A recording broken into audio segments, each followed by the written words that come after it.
the UK, midnight in Kyiv. You're watching Sky News at 10 as Ukraine's president, undefeated country 1 year on.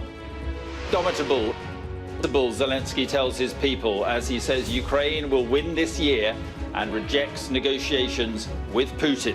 Do you believe that ultimately you're going to have to negotiate, maybe even compromise, maybe even talk to Vladimir Putin? Все одно.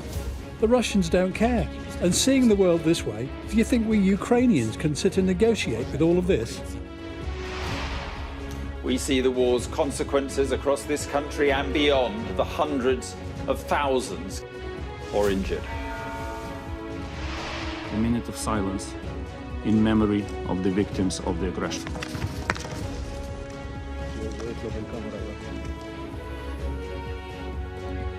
The diplomatic incident at the UN as Russia's ambassador interrupts an attempt to hold a silence to remember the past year's victims.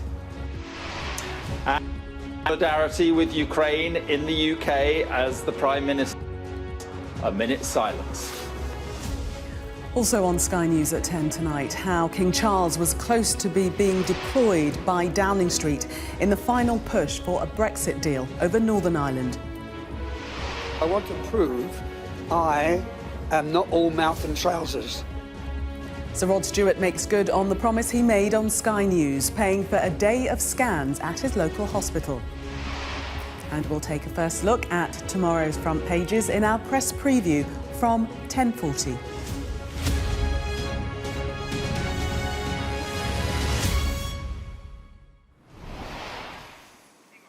Good evening then. There was a message of defiance here from President Zelenskyy today on the anniversary of Russia's invasion of Ukraine. He said his people have all threatened, undefeated, do everything to gain victory this year. And that won't include negotiations with Russia, while Russia kill and torture, he told Sky News. In an extended Sky News at 10 tonight, security editor Deborah Haynes, who asked President that question today, reports from here in Kyiv. Alex in eastern Ukraine, looking at this war is taking. We'll get the view from Russia's home front a year into the war. Correspondent Diana Magnay in Siberia, and in New York, Mark Stone reports on the tetchy confrontation at the UN Security Council between Russia and Ukraine. But our first report tonight from here in Ukraine, 1 year on.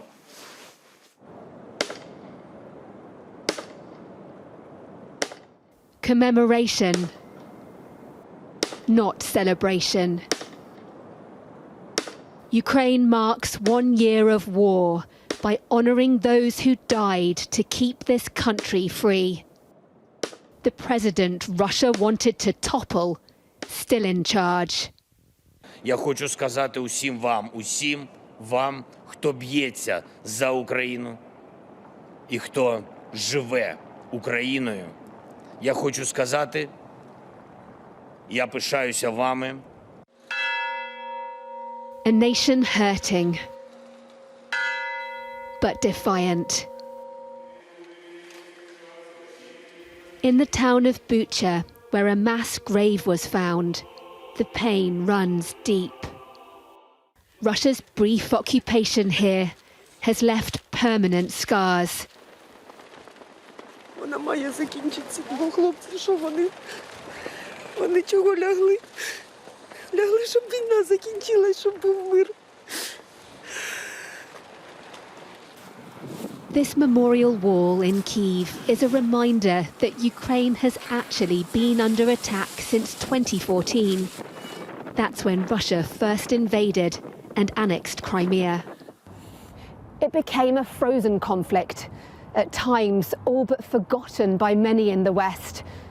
Vladimir Putin changed all that last year, galvanizing allies in a way that hasn't been seen since the Cold War. But Russia isn't backing down, and neither is Ukraine. Despite the security risk, the president gave a live press conference in a sign of growing confidence. Do you believe that Ukraine can achieve victory on the battlefield? Or do you believe that ultimately you're going to have to negotiate, maybe even compromise, maybe even talk to Vladimir Putin. Після того, як всі побачили, як вони вбивають, катують, все це відбувається, незважаючи на те, що всі бачать, вони навіть не скривають атаки, чому ні, а все одно. І тоді після цього, після такої картини світу, як ви вважаєте, ми, українці, можемо сісти зараз за стіл перемовин ось з цим всім? He hopes for victory this year. Until then, the war will go on. Each flag here in the capital is planted in memory of the fallen, a growing garden of grief and sacrifice. Well, we're going to try and return to Mark in a short while. In the meantime, at least 8,000 civilians have been killed in the war, but that number is dwarfed by the number of soldiers dead on both sides. The Ministry of Defence in the UK thinks up to 60,000 Russian soldiers have been killed. In a moment, we'll see the impact of that in a part of Siberia. But first, our international correspondent, Alex Rossi, reports from the east of the country on the frontline sacrifices made by the Ukrainian people. In a windswept graveyard, Victoria mourns her husband. You are my life, you're my heart, my air. I love you, she says. Ruslan was killed a few days ago when he was hit by a tank round. His 3-year-old twins still don't understand their father is never coming home. Ми просто сказали, що папа зірочкою став. Папа дивиться на вас з неба зірочкою. Коли вона каже, мам, дай телефон, позвоним папою, а в тебе серце обливається кров'ю, бо ти не знаєш, що сказати. Не знаєш, як пояснити дитині. Я кажу, папа зайнятий. Папа не може зараз відповісти на наш телефон. Ukraine does not disclose figures for its dead, but it is a number that's rising fast. And so too is the rate of casualties. At this rehabilitation centre, soldiers try to overcome their injuries. Oleg was lacerated by shrapnel, and doctors have warned him he may still lose his limb. But despite his sacrifice, he says Russian aggression has only made this nation stronger. Довгі часи Росія питалася нам, як ви знаєте, затмити, сховати нашу історію. То завдяки цьому ми стали більш ріднішими і більш цінуємо життя, і більш цінуємо своїх рідних і переживаємо. І після цієї війни, після закінчення, буде новий розквіт України. Це однозначно. What Vladimir Putin thought would be a lightening conquest has morphed into an exhausting duel of artillery, with no end in sight. The fighting here in the Donbass over the last year has been absolutely relentless, and it appears to be getting worse in the face of a new Russian offensive. Now, in places like this, most people have left, and it's easy to understand why. Every day now, the artillery is getting closer. In the shattered, broken communities of this region, people are weary, shuffling through the cold to fetch aid parcels as the fighting rages around them. Я ночью не сплю, днем не сплю, вялый. Ну, не жизнь, а пекло, мука. Я чувствительный, у меня инвалидность, правда, 2-я группа. Хочу уехать, а жена не хочет. But after a long year, the cost of this punishing war is increasingly only measured in pain and suffering. And at the cemetery, new plots are being excavated for soldiers that have not yet been killed in combat. It is a bleak picture, and this, of course, is just one military cemetery in a country which is bleeding for its survival. Alex Rossi, Sky News, in the Donbass. And Deborah Haynes is here with me now. We saw you asking that question of President Zelenskyy earlier. What did you make of his tone and his mood a year into this war? He was confident, he was fluent, fielding multiple questions. and he was defiant. But this is a president who faces a huge challenge going forward. He's already dealt with the odds and he's still in post a year on from this full-scale invasion. The eyes of the world are on this country today, but he knows full well the war will be continuing tomorrow. His men, his women will need to fight tomorrow, the next day, months, possibly even years more. His line is unwavering. He will not compromise. He doesn't want Russia to have any of Ukraine's territory, but he needs his Western backers to stay the course. And Russia isn't changing its mind either. He knows full well there are hard, hard days ahead. Yep, there certainly are. Deborah, thank you very much indeed. Well, the Russian soldiers fighting in Ukraine are not taken evenly from across their vast country. Most are recruited from poorer regions, often far from Moscow. One of those is Buryatia, in the country's far east. Our Moscow correspondent, Diana Magnay, travelled there to speak to people on Russia's home front. Buryatia feels like it's a world away from war in Europe. It is a different Russia, more like Mongolia next door than Moscow. But drive a little way from the main city of Ulan-Ude and you reach this graveyard, where the true cost of the war is spelt out in funeral garlands and military flags, and in the faces of men, all killed 6 time zones away in Ukraine.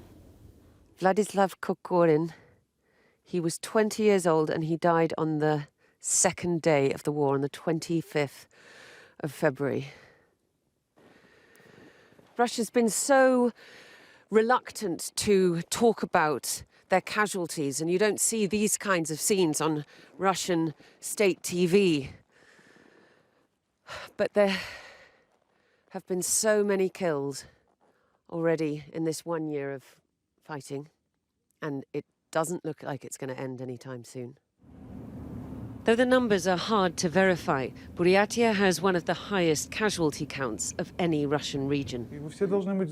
Polina, not her real name, has 2 nephews fighting in Ukraine. Both tried to terminate their contracts, she says, and they were turned down. Буквально держал пистолет у него на голове. У головы он сказал, что я тебя застрелю. Племянник сказал, хорошо, делай так. Я лучше умру сейчас, чем я пойду туда, и из меня сделают инвалида, или я убью сам. Living standards are low here. Unemployment is high. An army contract is big money. And nearly everyone has lost someone. У меня родственник приехал, он поехал добровольцем, получается, и он поехал за компанию вообще с друзьями. Он никогда не интересовался политикой, он живет в деревне, получается. Там предложили хороший заработок. Когда он приехал, мы ожидали, он пьющий, мы ожидали, что он будет пить. Но он приехал, и он не пил неделю, он неделю плакал. И он говорил, что от его друзей ничего не осталось, просто в пыль. Yelena used to attend the rallies she could against war, then mobilization, till they were shut down. 20,000 people detained in this 1 year of war. Why did you decide to speak out now? Because this is dangerous for you.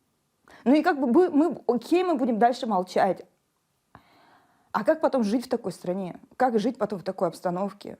Среди этих людей, я вот не знаю. Sometimes there are no answers, just what tomorrow brings. Another day in the shadow of one man's war.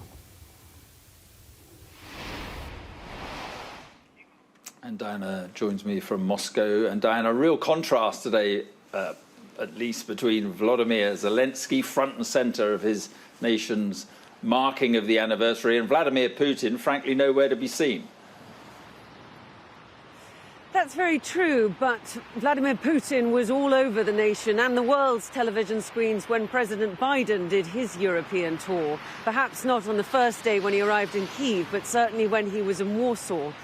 President Putin gave his 2-hour State of the Nation address, and the next day he held that huge rally in the main Moscow stadium, Luzhniki, which was quite the patriotic spectacle. And bear in mind, too, that it is President Biden that Vladimir Putin likes to consider himself competing with rather than Volodymyr Zelenskyy, and it is the United States as the sort of hegemon of the West that Vladimir Putin claims that he is in conflict with. So I think that's why. But yes, when you look at that press conference held by Volodymyr Zelenskyy, and you bear in mind that last year Vladimir Putin cancelled his annual press conference. He only answered questions at the end of the year to a very small select bunch of Russian journalists. He absolutely does not want to be challenged on his strategy, on what he is doing. And I think that's why he's been so controlled about it. And all of the speeches that he gave this week, 3 in all, did not provide his people with any kind of reassurance that this war, which he started a year ago imagining that it would all be over fast, is going to end any time soon. And I think there is a lot of concern here. But there is nothing that his people can do about it. All they have to do is fall behind the fact that their president is determined to go on.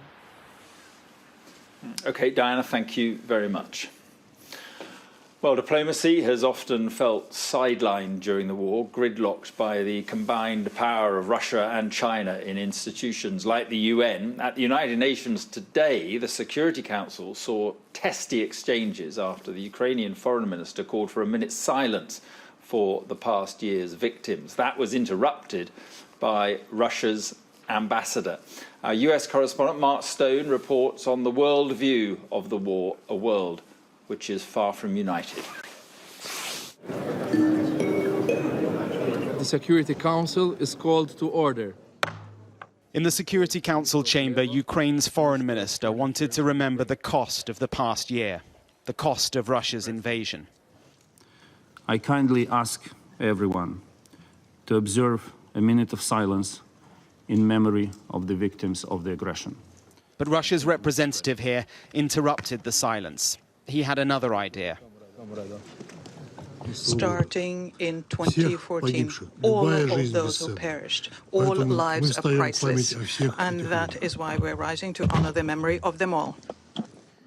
The Russian version of history is that Ukraine started all this.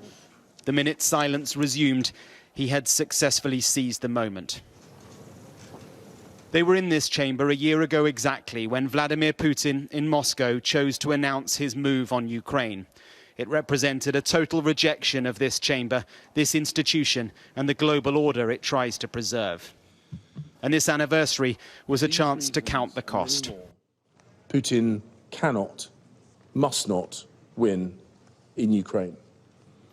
Because what's at stake on the battlefields is the international order itself. If Russia stops fighting and leaves Ukraine, the war ends. If Ukraine stops fighting, Ukraine ends. There is such symbolism to this place, the highest diplomatic body in the world. Moments in here have changed history, and yet right now it does feel powerless. Never mind the overwhelming rejection of Russia and its actions in Thursday's vote. Here, Russia has a seat and the power to block any initiatives that are proposed. The Chinese did present one, a 12-point plan, hardly a roadmap to peace, but an indication that they haven't moved even closer to Russia. First of all, I would like to thank you and your nations. As the Western Alliance foreign ministers spoke, their leaders gathered for a meeting of the G7. The outcome, bluntly, was more words, but nothing to unlock a negotiation. The message, the fighting cannot stop until Russia withdraws. Back in New York, the shuttle diplomacy, for what it's worth, continues. In truth, though, this day could only be about reflection of a year that changed the world, because there is no projection for what comes next. We never give up. We are Ukrainians. Thank you.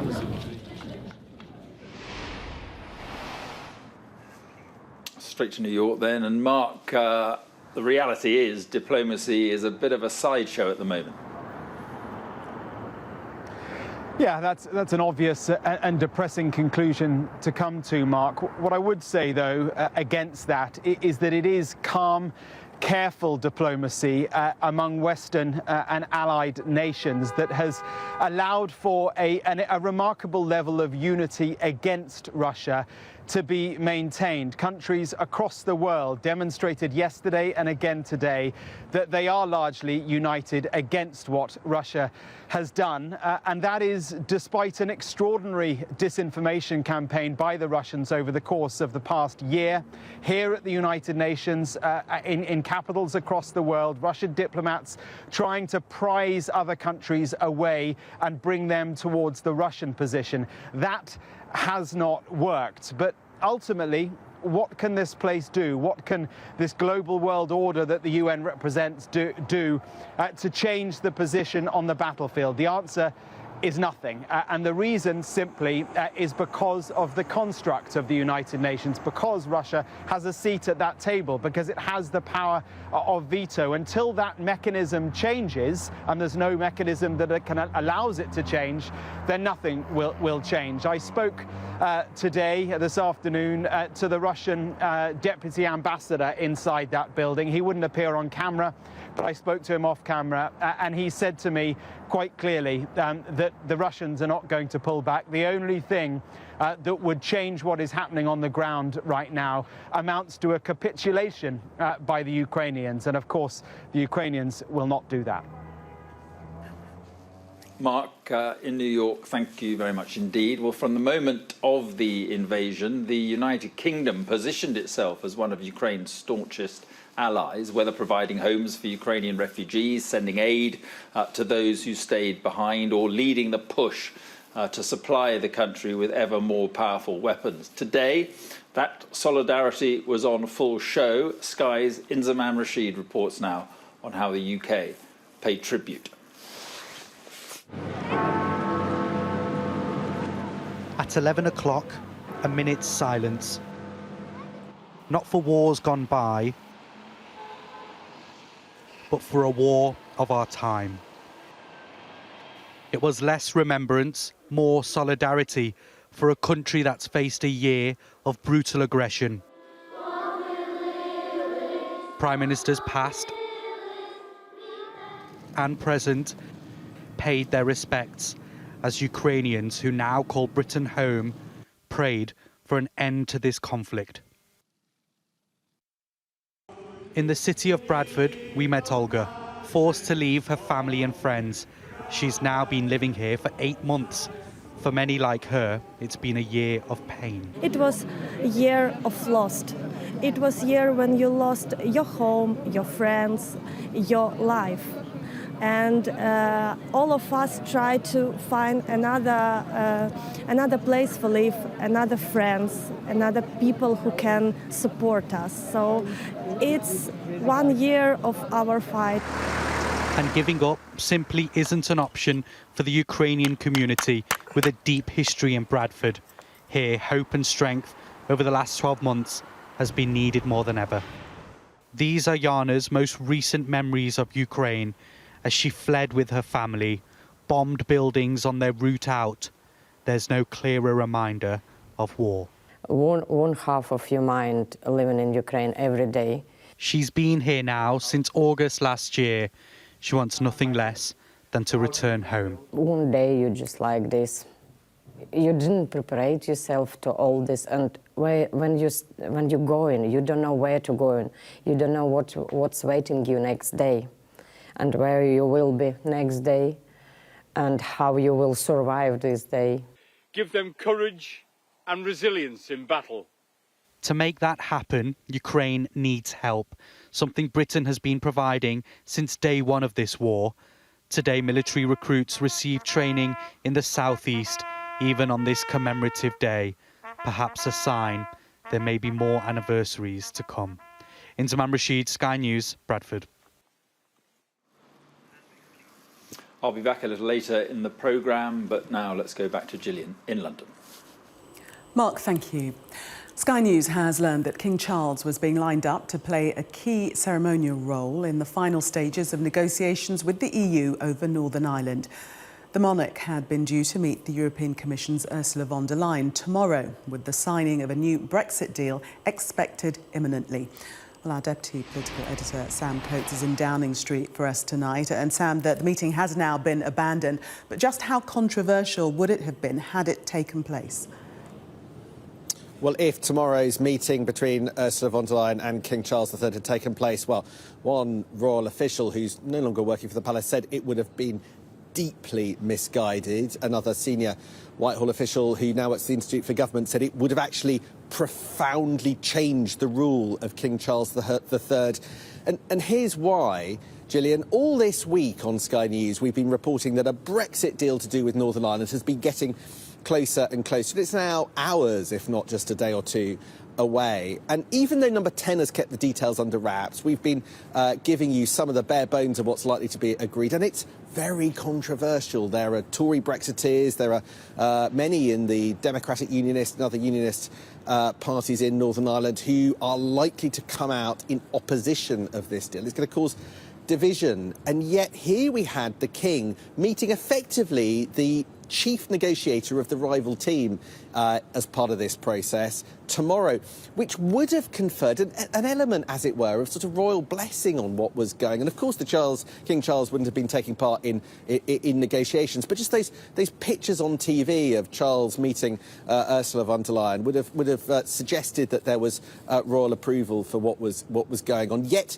the issue was deeply politically controversial, so thereby breaching one of those profound parts of our unwritten constitution, which says that the monarchy mustn't be dragged into politics. Now, Labour says this raises deep questions about Rishi Sunak, who would have been involved in the decision to have tomorrow's meeting. I think unionists like Nigel Dodds, the former leader of the DUP, has raised questions about whether or not this means the deal is they're trying too hard to have to sell this deal.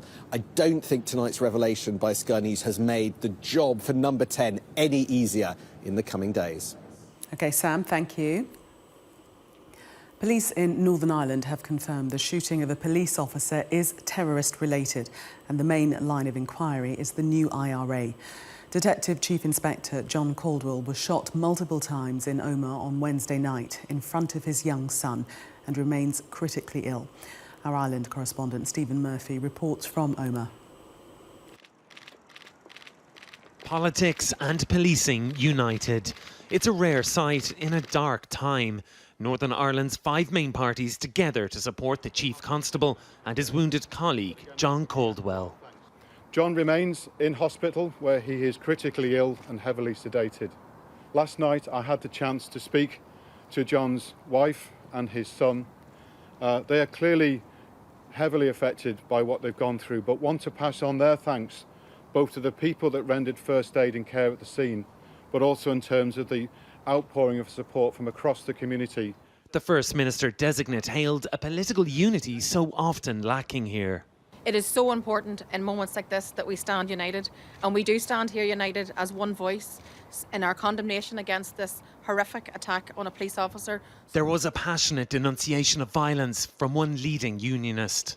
It was an attack on our society. It's an attack on our children. It's an attack on our peace, our hard-won peace, and it's an attack on the Belfast Good Friday Agreement. But it will not work. The Chief Constable admits that this shooting has sent shockwaves through the police service of Northern Ireland. But after visiting his officers in Omagh last night, he said we are a tough and resilient bunch. They'll need to be. Confirmation today that this is a terrorist-related investigation, with the new IRA the prime suspects. Forensic teams in Omagh continue to examine the sports complex where their colleague was shot multiple times after a football training session. Shot in front of his young son and many other children. Something barely comprehensible here. It's pointless, senseless. To do that in front of children, it's unforgivable. Oh, we don't want to go back to that time again. It's just unbelievable just to stop it. Everybody I've been talking to completely disgusted, and there's no room for that anymore. Omagh is finding its voice. The community will gather for a rally against violence tomorrow morning. Their message to the men of violence, the men of yesterday, is clear. Stephen Murphy, Sky News. Junior doctors across England are to strike for 3 days next month in their ongoing dispute over pay. The British Medical Association says they have no option but to walk out from the 13th of March, having voted overwhelmingly in favour of industrial action earlier this month. Rail workers represented by the TSSA union have voted to accept the latest pay offers made by train companies. The deals include a 2-year pay rise worth 9%. 3 candidates were confirmed today to replace Nicola Sturgeon as SNP leader and Scotland's First Minister. They are Scottish Finance Secretary Kate Forbes, Health Secretary Humza Yousaf and Ash Regan, the former Community Safety Minister. SNP members will be able to vote for their choice next month. Margaret Thatcher's press secretary, Sir Bernard Ingham, has died at the age of 90, his family have announced. The former Fleet Street journalist for The Guardian served as Baroness Thatcher's press secretary for all but the first few months of her premiership. Now, Sir Rod Stewart is hardly known as a shrinking violet, but the singer today told Sky News he wanted to prove he wasn't all mouth and trousers after calling a Sky News phone-in to offer to fund NHS scans. He was as good as his word. My colleague Sarah Jane Mee went to meet him. It's not quite a white horse, but today a knight in his white rolls is turning up to do his bit for the NHS. How are you? Look at where we've got to. Look at what we did. Look at what you've done. Tremendous, huh? A man of his word, Sir Rod Stewart is at his local hospital in Harlow, Essex, to fulfil a pledge he made live on Sky News. We have a caller now who's been compelled to call us this afternoon after watching from his home in Hertfordshire. It is Sir Rod Stewart. Sir Rod Stewart, remind us why you called in to speak to us at Sky News that day. On the day I spoke to you, I'd just come back from my scan in a private clinic in Harley Street. And I walked in, I said, I'm terribly, terribly sorry, I'm half hour late. They said, oh, no, it's OK, we haven't got anybody in here today. There was 8 people there with hardly anything to do. And then I thought, this is a terrible injustice. So here we are. Sir Rod is funding a mobile scanning unit at Princess Alexandra Hospital for the day, which means 20 people will have their MRI scans and move off the NHS wait list. When I see the hand reach out to me at the door, I mean, that's him, you know, that's the famous hand. Then come out and it's him, I was starstruck. What have I been paying the last 40 years for? You know, I mean, it's cost me money to get this done. He shouldn't be having to subsidise it to get the actual MRI scan done. Things came to a halt in some ways in terms of elective and planned imaging activity over COVID. So there's still quite a lot of there's still a backlog of patients we're trying to get through, plus the new patients arriving on the waiting list all the time. On the day junior doctors decided to join NHS industrial action, Sir Rod Stewart says NHS staff deserve more. There must be enough money in the coffers to pay up for these nurses. Only 2 years ago we were clapping, and now, bless them, they work so hard. Sir Rod Stewart with his own plan and funding to help the NHS. Will the government now follow suit? But because of your platform, it created headlines, and you want to make some noise, right? You want to make some noise about the state of the NHS. Absolutely, I do. And, you know, I just don't want to do it here. If this is a big success, which I think it will be, I'd like to do it in Belfast, Dublin, Edinburgh, Glasgow, Manchester, and just keep it going. I hope some other people follow me, because I want to prove I am not all mouth and trousers. Sir Rod Stewart talking to Sarah Jane Mee there.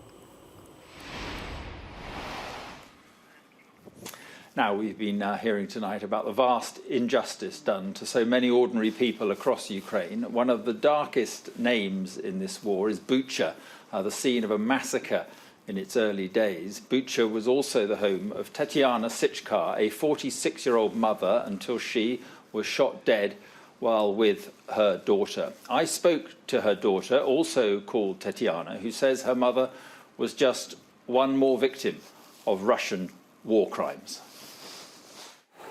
It happens somewhere here. In the forest on the outskirts of Bucha, Tetiana Sichkar is telling me how a war crime has devastated her life. Suddenly I heard a very loud gunshot, so something, maybe it was blood or maybe it was a bullet. She shows me a picture of her and her mum, the most important woman in her life. And she explains what happened the day they tried to walk home as Russian troops occupied their streets and the woodland tracks nearby, and that shot rang out. I screamed, lay down, and we all fall on the ground. I tried to shake her leg. She didn't answer. Her head was all in blood. Okay. There was blood everywhere. Her eyes were still open and she was just staring. And I started to scream. I screamed for maybe 5 minutes. Where do you think the shot came from? My father believed that because the Russians were there, that sniper was on the second floor of that white building behind the trees. Tetiana leads us to the grave of her mother. Here it is. Of course, I miss most her because she was, of course, the closest one to me. But yeah. But life's hard. Yeah, but it's hard, but it goes on. Do you think you will see the person who did this in a court of law on trial? It's very likely that that person is already dead. But if that person is still alive, I believe that I will see him in the court and he'll take all the responsibilities, and maybe I'll ask him what made him do it to my family.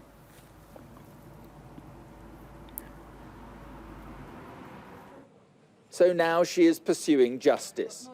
Regular meetings with human rights lawyer Oksana Mikhailovich. They want Ukrainian police to stage a reconstruction next month to at least establish exactly where the shot came from, so they can perhaps identify the Russian military unit involved. They will then go after the commanders. I am sure there should be responsibility for each crime, says Oksana, and I will not stop because it is important. Tetiana says she owes it to her family to fight. She will not give up. One gravesite, one war crime, one destroyed life among so many here.